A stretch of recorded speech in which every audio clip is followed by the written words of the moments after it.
and welcome to the Enduro World Series show, the show that brings you the inside line on all the very best mountain bike racing action. After a short hiatus, we are back, and we are back in the world-famous Whistler Bike Park to race some of the best trails on earth right here at Crankworx Whistler. Coming up this week on the show, we'll be bringing you all the usual racing updates as the season kicks off again. We'll be on the hunt for some of the newest and hottest bikes in the pits for you to gawp at, and we will meet up with the hometown team, Rocky Mountain Raceface, to find out a little bit more about their unique EWS racing setup. But before we get into all that, let's take a quick look into what our riders will be facing this weekend at one of the most special locations in mountain biking.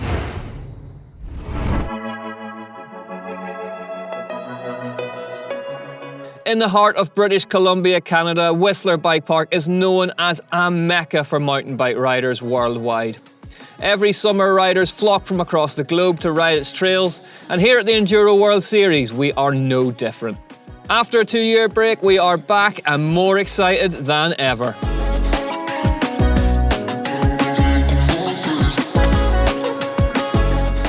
Held amongst the Crankworx Festival, Whistler becomes the focal point of the mountain biking world for 2 whole weeks every August. A huge celebration of all things mountain biking, adding an extra level of excitement and pressure for our racers. With big physical stages to test the riders to the limit both physically and technically, big rocks and roots are par for the course here, all scattered across the impressive mountain range. This weekend is no different, with the riders tackling 5 epic stages that will put all their skills to the test. They face 40 kilometres of riding over the weekend and a whopping 2,813 total metres of descending. After a month-long hiatus from racing, our riders will be refreshed and ready to come out swinging as the second half of the season kicks off in style. In the men's series, the battle between Richie Rude and Jesse Melamed will continue. Both previous winners here in Whistler, and both were riding very, very fast last time out in Val di Fassa, Trentino. Will we see any other riders able to challenge these two for the top spot this weekend? In the women's field, even our break from EWS Racing has provided drama, and it is all to play for once again. After 2 dominant-looking races, series leader and hot favourite Isabel Cordurier picked up a nasty foot injury in the EWSE in Valberg last month, leaving the door wide open for someone else to make a challenge for that overall lead. Who is ready to grasp the opportunity is the big question. It's all to play for as we kick the season off once again, and I, for one, can't wait to see what happens next. It really is great to be back, isn't it? The season is really hotting up as we head into our second half and ultimately the final run for anyone with eyes on that overall title. The EWS has been fundamental in the development of new bike technology, and a lot of the new trends that we see at our local trails are first spotted here at the races. With this in mind then, here are some of the latest and greatest bikes and tech for you to feast your eyes upon.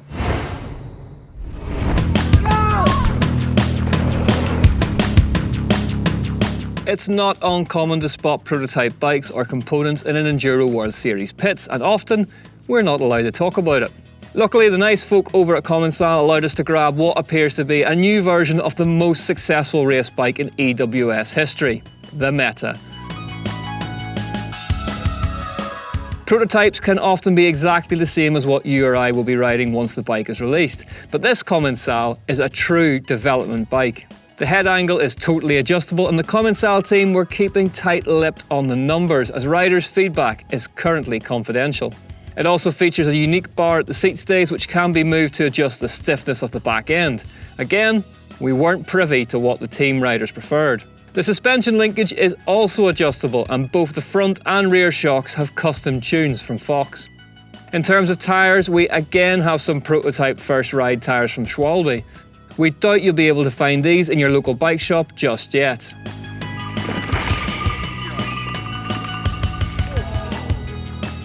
Next up, American National Enduro Champion Amy Morrison's prototype Polygon immediately stood out due to its unique paint job. This is a prototype Polygon enduro bike. It's a 170 suspension. It has this IFS link design. Amy's bike is decked out with top spec components from the likes of Shimano, WTB and Fox. My setup for Whistler, I think after practice today, I'm still figuring it out a little bit. It was pretty wet out there. The roots were really slippery. I think I want to slow down my rebound a little bit on suspension and soften it up, but definitely some fast terrain. I think Whistler setup is tricky because there's a lot of rocks, roots, compressions, and I was lucky enough to get this sweet paint job, which came from the factory, and honestly, everywhere I go, I get comments on it, so pretty stoked to have a good-looking bike. Finally, we spotted something exciting on Rocky Mountain race face rider Jesse Melamed's bike.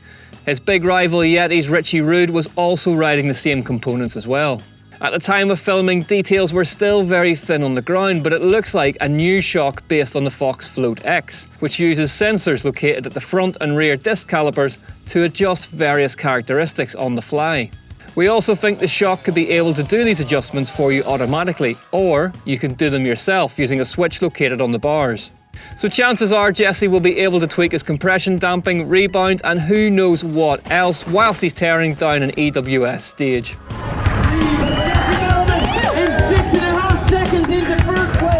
But whatever it can and can't do, we expect it's a long way from the production model.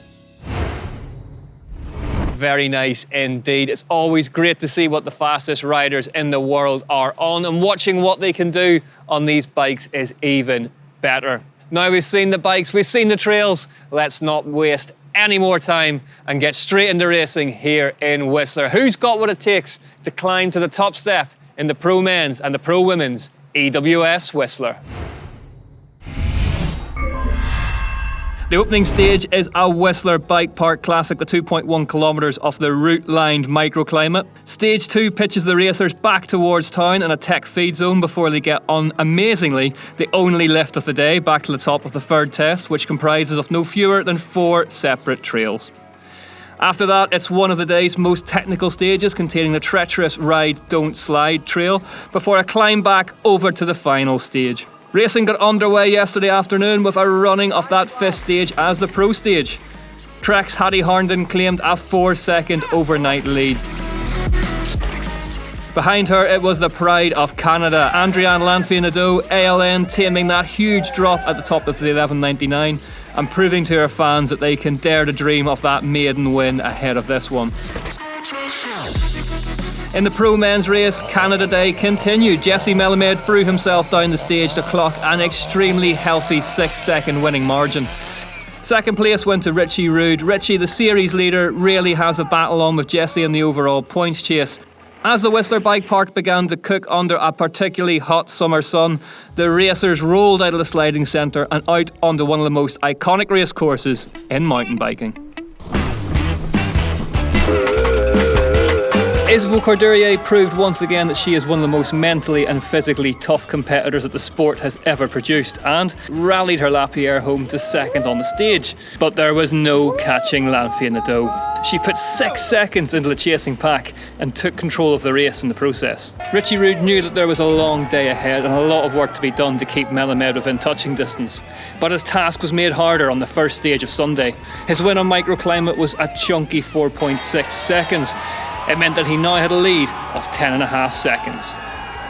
The third stage was the Queen stage and featured the steepest descent of the race, as well as overall points for the winners. Was this to be a crucial point of the race? Andriane Lanfey-Nadeau, the race leader, was beaten home by Isabel Cordurier. The French rider was now up 2 spots and into second place in the overall, with Andriane's lead now reduced to just 5 seconds. Whilst Richie Rude clocked his first stage win of the race by just over 3 seconds, taking the points in the process. But where was Melamed? The answer was 8 seconds back in 9th, his first stumble of the race. With 2 stages to play for, Richie Rude was now just 3 seconds off the lead.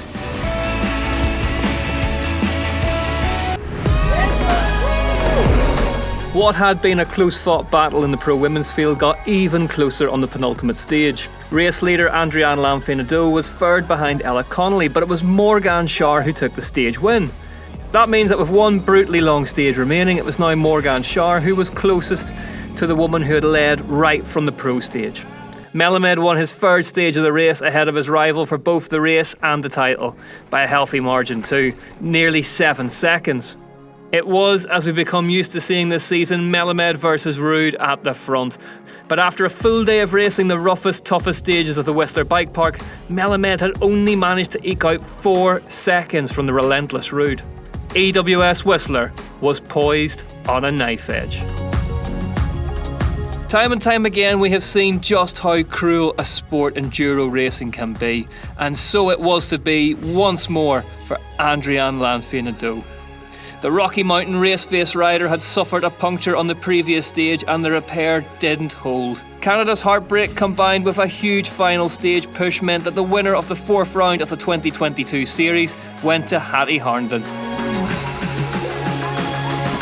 One of the performances of the day had to go to Remy Govan.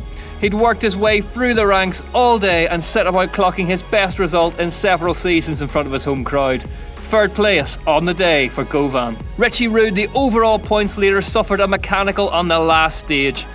There was no catching Melamed. In reality, there never had been. In the end, his winning margin was 16 seconds. And here are those all-important race results. Melamed marches on in the pro men's. Walker, Masters and Lucas refused to be separated, with 2 very happy Canadians in 8th and 9th in Werner and Menzies. And here are those pro women's points. Isabel Cordurier, seemingly against all odds, leaves Whistler with the yellow plate. Morgan Shaw remains in 2nd and Harnden is 3rd. Jesse Melamed has the yellow plate. Richie Ruud remains 2nd, but the gap is now 295 points. Well, welcome back. Joining me as the party kicks off behind us is the EWS Sports Coordinator, Rory Cunningham. Rory, what a race this place treated us to today, but we have to talk about Adrian Lanfear-Nadeau. What a heartbreak. Oh, I mean, she was looking so strong all day, led from start to finish almost. And for the final stage, for that to happen, I mean, absolutely heartbreaking, and even more so, repeat what we saw in La Tuile last year, failing at the final hurdle. It must be tough. But absolutely no disrespect at all to Hattie Harnden. Hattie has said multiple times in the build-up to this one, not a big fan of bike parks, not a big fan of the high speeds and the big jumps, but she put it down all weekend and she's walked away with a win. Yeah, she opted not to do some of the big kind of features on the 1199 trail, the big kind of gap jump. She knows her strengths lie elsewhere. There was a vicious climb after that, and she was so strong on that stage, and just proof that she's sticking to what she knows. Incredible ride. Flo Espinera, now we need to talk about her as well. Yeah, she hit the ground running on the pro stage yesterday. I think she was 2nd or 3rd, and yeah, today just picked away. Nothing incredible, but just she was there every single stage, and you could see the emotion at the end, how kind of delighted she was to be on the podium. A lot of Chileans, and they were really celebrating, and it was amazing to see. We need to talk about the series leader, Isabel Cordurier. You and I were both there in Valborg. She did that race just for a bit of fun, to find out what e-bike racing was all about. She left with a really harrowing foot injury, a stick right through her foot. We both talked about she probably we mightn't see her again for the rest of the season. Nah, none of that. She's had the foot fixed. She's back in Whistler and she's walked away with a yellow plate, still leading the points. Yeah. An absolutely incredible performance. Yeah, really, really gutsy performance. Just doing what she does best. She just, she's there every single week, and I think 4th today, and, great ride and holds on to that points lead. Right, let's talk about the pro men's race now. And if there was a Man of the Match award, you've got to give to Jesse Melamed, haven't you? I mean, the pressure that guy is under in this place. And there was just no stopping him this weekend. There was no catching him. I know Richie was closing in on him, but he didn't put a wheel wrong, did he? Well, you say that. I mean, he got the puncture. I think it was on stage 3. It was could be the only stage he didn't win. He was, almost head and shoulders above everybody else when he was firing on all cylinders. Got the puncture, managed to fix it. I saw the bike at the finish line. There was loads of plugs through it. I think there was 6, wasn't there? Yeah. Incredible that he nursed that to the finish line, but it didn't slow him down. He then went back up to stage 4. Ride don't slide, put 7 seconds in everybody. But I mean, Jesse, local boy, there's a lot of pressure on him. But at the same time, he delivered under pressure. Richie today, he was coming for him. The Jaws music was on, but it's the first kind of blink I think we've seen this year between the two of them. And That said, we're heading to North America next. We're heading to 2 rounds back-to-back on the East Coast. Richie's home field, and he'll be angry about this one, won't he? Has he poked the bear at the wrong stage, or? Who knows? I mean, Burke, Richie's from Vermont. I think there's a trail there called Rude Awakening named after Richie, and that's what might be coming Jesse's way. But look, still, even though he fixed the flat on the final stage, he still was, I think, only 44th in the end. Yeah. So he's still got a decent handful of points. Obviously, Jesse now in the points lead. It's going to be, really wins only for Richie from here on out. But this season's far from over. Like you say, we're going to East Coast. We're going to Richie's backyard now, not Jesse's. Really, really excited to see what happens on the East Coast. I think this will be a big psychological affirmation for Jesse Melamed that he can win this title. Do you mean he's got the yellow plate? It's his to lose now. One other honourable mention, I think, needs to go to Remy Govan. Oh, absolutely fantastic to see. He had a slow start to the day and he was picking up pace. That last stage put it all down and walked away with a podium. Oh, amazing. And to do it in front of his friends and family here, just incredible. Remy's been a stalwart of the EWS series, right from the kind of inception, really. He's never quite cracked that podium pace. He's had, I think, a couple of maybe top 5s or top 10s. He's like really consistent rider, but to do that here in Canada, there's no other place you'd rather do it. And yeah, you could see at the finish, like he was almost in disbelief himself, for him to stand on the podium alongside Jesse in Canada. I mean, truly special for him. There we have it. It's been all Canada this weekend here at EWS Whistler. We put ourselves right in the middle of the Rocky Mountain race face team. More Canadian than maple syrup and being overly polite, just to find out how they got those massive performances from the top racers.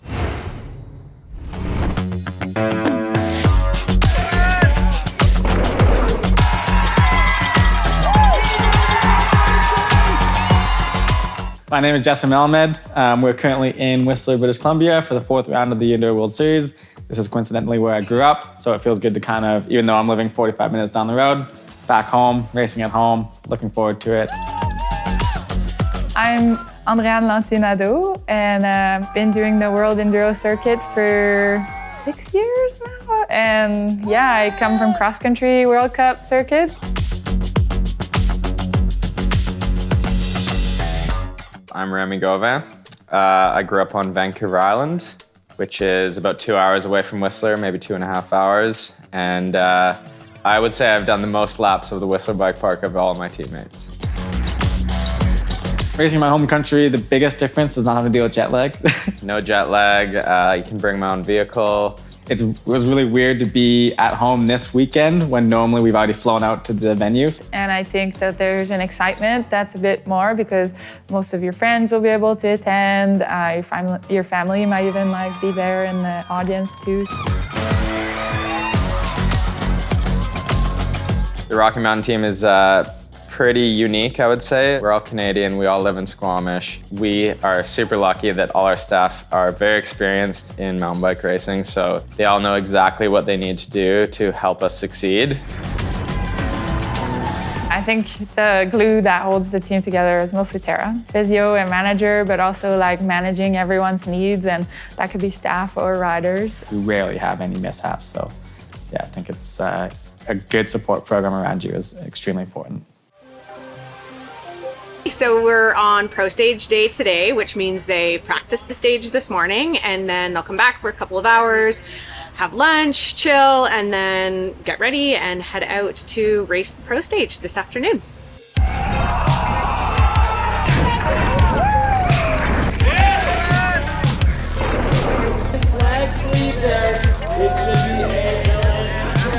So that's it, Pro Stage done. Jesse into first, ALN into second, and Remy into sixth. Racing at home, my approach doesn't really change. It kind of can't.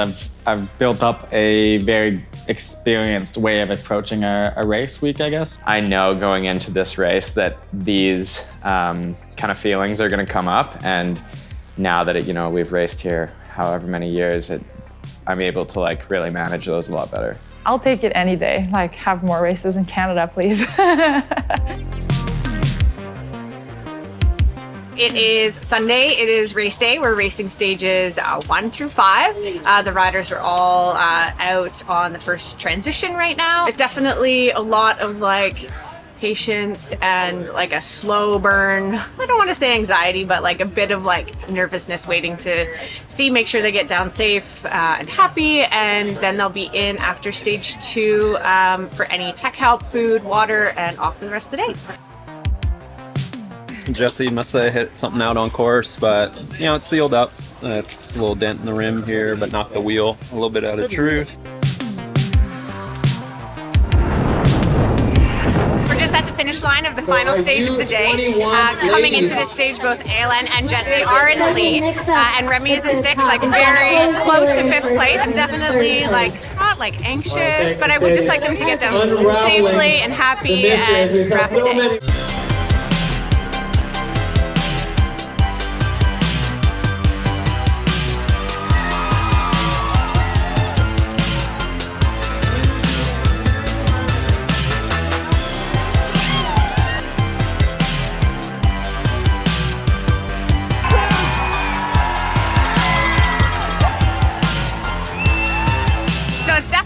Overall, a victory for the team and a successful weekend. Everyone like stayed safe for the most part and leaving here happy and ready for the next round.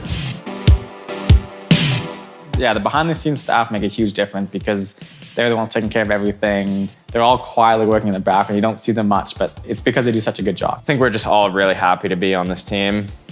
Great bikes, great people, so yeah. I think everyone's commitment into something will be matched, and then that's how a team really rises. This team just kind of has everything that you look for in a team. All the boxes are ticked. There's nothing really that you're looking for at another brand. There we go then. There are lumberjack shirts less tightly knit than that lot. Thanks for joining us this week here from the Whistler Bike Park. You won't need to wait long for more bike racing action, as we are back next week to bring you all the racing from the EWS Burke in the USA. Burke is a brand new race venue for the Enduro World Series, known for its technical, rooty and rocky terrain. It's already infamous in North America, but this will be its debut onto the international circuit. Thanks for watching, and we'll see you then.